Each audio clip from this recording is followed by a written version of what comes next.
Alam mo ba na may isang lugar sa disyerto ng Nevada na matagal nang pinaghihinala ang nagtatago ng pinakamalaking sikreto ng mundo? Ito ang Area 51.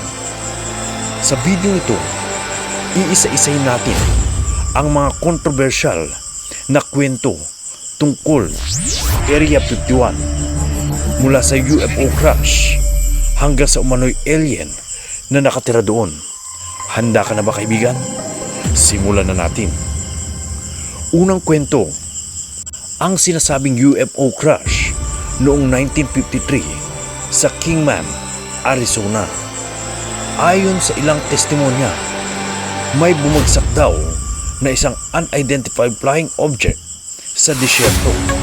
Hindi ito ordinaryong eroplano, kaibigan, kundi isang sasakyan na hindi gawa ng tao. May mga nagsasabi na nakita raw nila ang katawan ng isang maliit na nilalang na posibleng alien. At ang mas nakakagulat dito, ang wreckage umano ay agad kinuha at dinala sa Area 51 para pag-aralan. Pero hanggang ngayon, kaibigan, wala pa rin opisyal na ebidensya nagpapatunay sa pahayag na ito. Kaya ang tanong, totoo ba ito o isa lamang itong urban legend? Pangalawang issue, kaibigan, ayon sa ilang conspiracy theories, si J-Rod ay isang alien na umano'y nanirahan sa Area 51.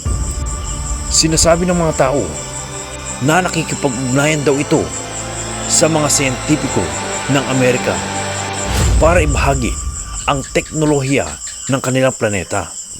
May mga kwento pa nga na sinusubukan daw siyang gamutin dahil sa sakit na hindi kayang intindihin ng mga tao. Pero muli, kaibigan, walang konkretong ebidensya sa pahayag na ito. Ito ay base lamang sa mga claims ng ilang mga whistleblowers at insiders. Pangatlo, kaibigan, ang whistleblower claims. Isa sa pinakasikat na pangalan dito ay si Bob Lazar, na nagsabing nagtrabaho siya sa isang lihim na pasilidad malapit sa Area 51. Ayon sa kanya, pinag-aralan daw nila ang alien spacecraft gamit ang tinatawag na reverse engineering.